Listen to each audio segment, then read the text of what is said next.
Alright, so I know you guys are eager to see the Willet skeleton farm construction, but I still want to perfect the design as much as I can. So we're still working on that, and the mega base is currently on hold as well. Currently just want to wait right now, just because the building takes a while, and the crafting, while we have pretty much half of it crafted so far, I could do a couple more pillars, but not at this point in time. I want to get more farms done. So if you can see right here, this is a double witch hut, which is not terribly far away from our starter area, I guess you could call it that. But in the nether, this is basically right next to the perimeter for the Wither Skeleton farm. So it's not too far at all if we want to travel from the perimeter to here, or we just want to go straight to here. It's not far at all. And yes, I do have the raid farm, but it is not 100% reliable for like living and working it. So yeah, mainly doing this for redstone. While yes, it is slow, I still would like to have a double witch farm. There was some triples, but they were over like 30,000 blocks away, which is just not feasible right now for me to travel to. So yeah, double will have to do. Still quite decently fast, so all the time I could have an account here with the server up, just having the bot load in this area. And we're going to just let them die from fall damage. But yeah, so this episode we're going to start preparations for a overworld ward eater. So I think we might be able to do trenches. I don't know what the water. Let's take a look underground and see what we're dealing with, because there's probably going to be something I'm not going to want to deal with. And yeah. Lots of lava. Lots of lava. And obsidian that we're going to have to remove. But a lot of it is bedrock, but there is still some obsidian that we're going to have to remove before launching this world eater. But yeah, this one will be a bit easier to build since we don't need to build a tunnel bore up top to clear area. We can just load the schematic in place. So let's get rid of this and then open the Light Medica and search for World Eater, I think it's called. Alright, so we are centered now. So the center of our perimeter is this block here, one block to my left, one block in front, and one block to the corner diagonal to the left. So that will be our center perimeter. Let's mark that out. So it should pretty much anywhere in this, if we stand in any of these 3 blocks, we will be in the center of the perimeter. But yeah, this is a little bit bigger than 128 by 128. It is just for clearance as well. So this will pretty much give us our complete perimeter we need and a little bit extra so that we can move a little bit more around. And yeah, so we have this all set right now. And I think we're going to, let's look at the World Eater. The World Eater should be a bit more simple. Yeah, it looks a bit simpler. We don't need dragon eggs for this one, I do believe. Let's go check over here. Yep, we do not need dragon eggs for this one, so I'm very happy with that. That we can use sand for this one.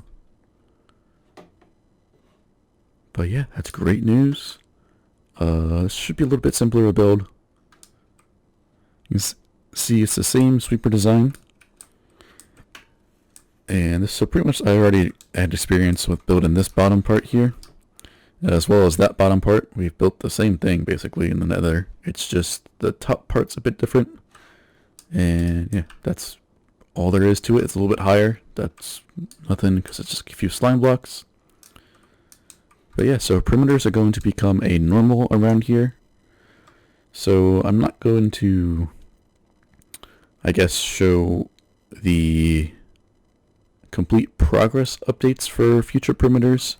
I think we'll just show that the perimeter is, well, we'll have the World Eater and all the trenches constructed, and then we'll just run the World Eaters.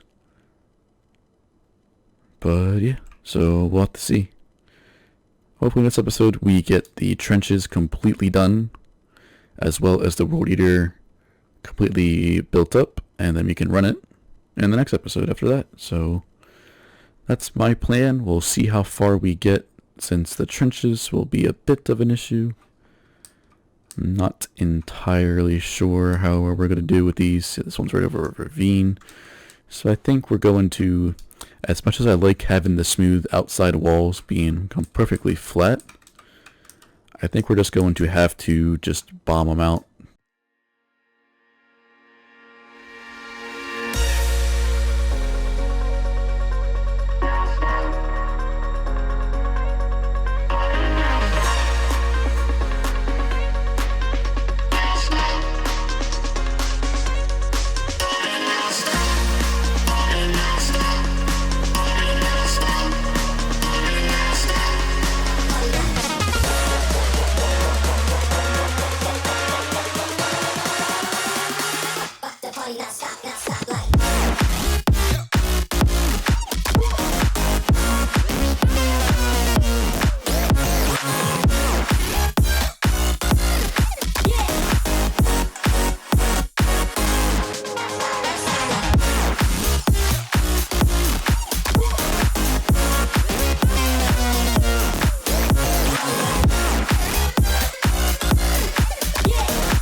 Alright, so it got done relatively quickly, but what took the longest was getting rid of the lava. So I spent probably about hour and a half. I've kind of lost track of time at this point. I've just been having a movie playing in the background while I've just been letting the machine run.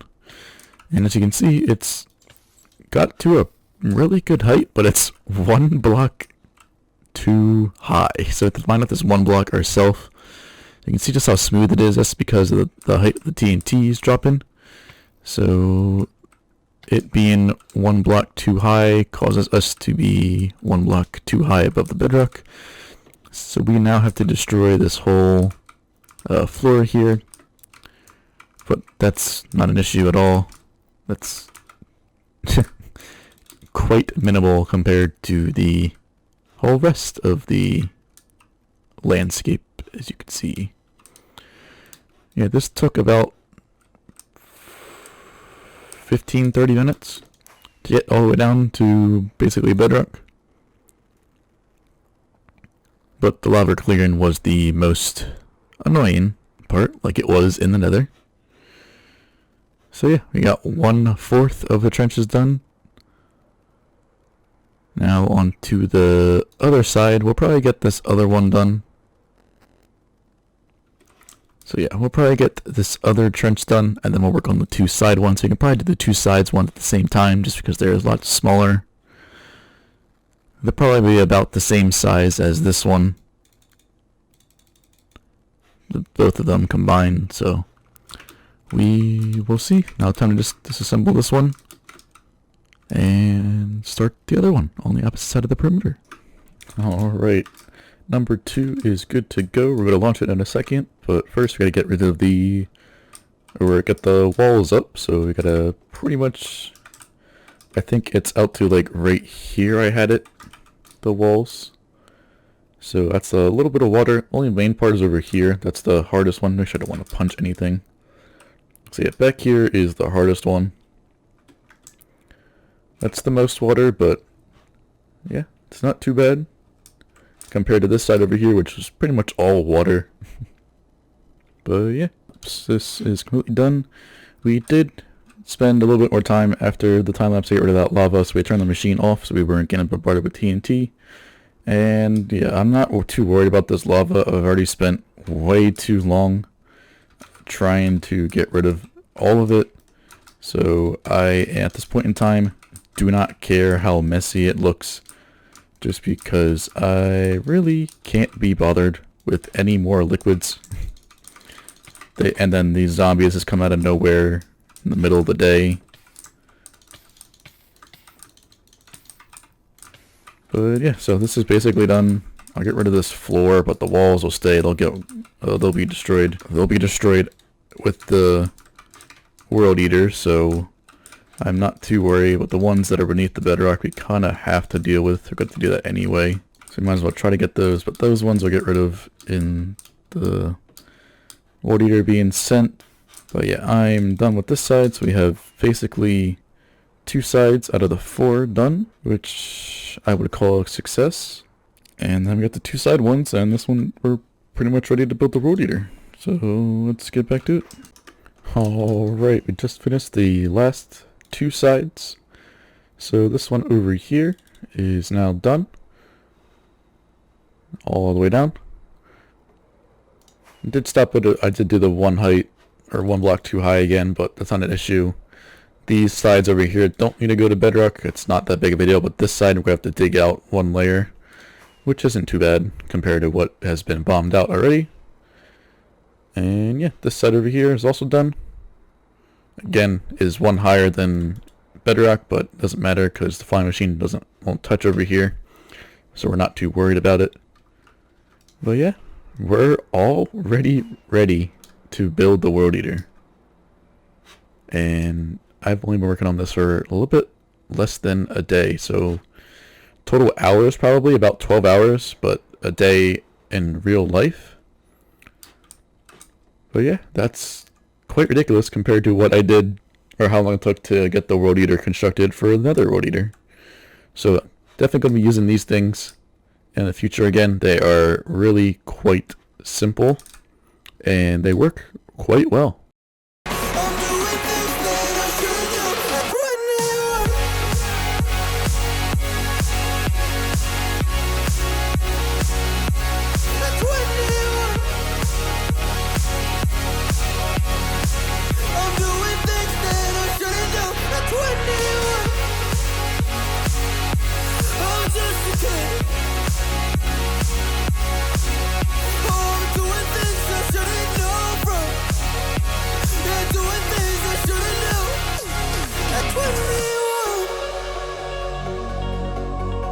Yeah, I play you my favorite songs on a car ride while you list me all the people that left you in your life. Oh, oh, and you smoke on your chair while I was trying to sleep. I smell the smoke in the air, but that was normal for me. I didn't know. I didn't know. But now I'm 21. It's all of 50 years.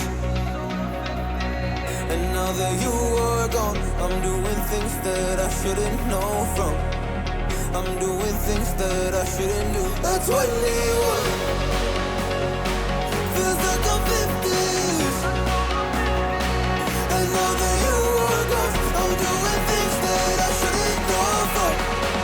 I'm doing things that I shouldn't do at 21. Oh, at 21.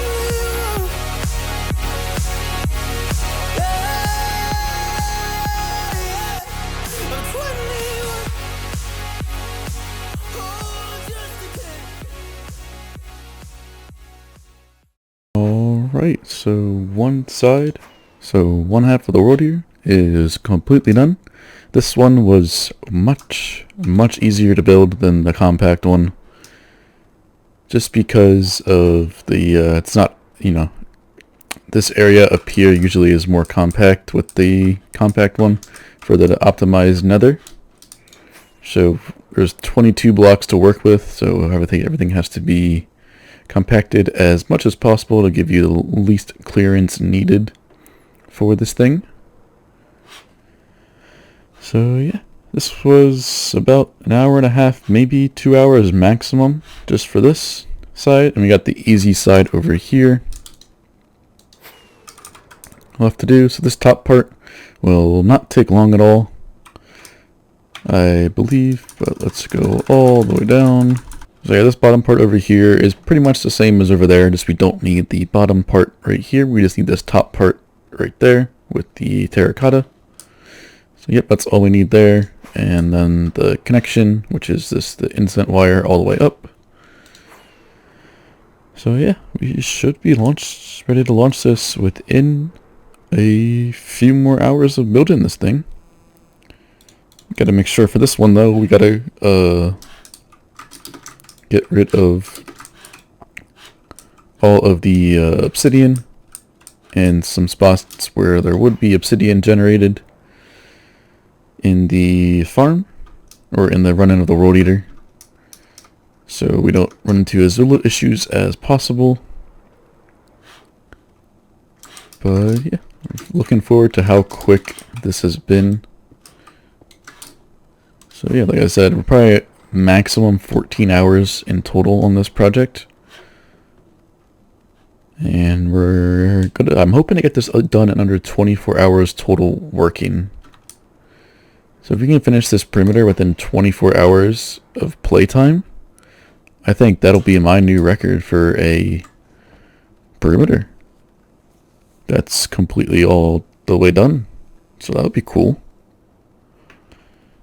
So yeah, let's get to finish this one and see how quick we can do it. The world eater is completely constructed. This did in total only take me about 3 hours to 3.5 hours. This one was much easier to build than the nether one, like I said, because it's not as compact, but it's still relatively compact. But much easier to build just because of the way some things are. So I think in total for the nether side, this side, the simpler side, took about 3 hours alone. And I pretty much did both sides, even the more complicated side up there and down there, with this one over here in the same time. So I may be doing a lot more perimeters than I originally thought. So yeah, so the total, we're still only about 16 hours, maybe 18 max, and I think I can get this world eater all the way down before 24-hour mark hits, which would be quite cool. We'll see then. If not, we'll start building the witch farms in the next episode. So that's gonna do it for me for this episode. Make sure you like, subscribe, all those sorts of things, and I'll see you in the next one.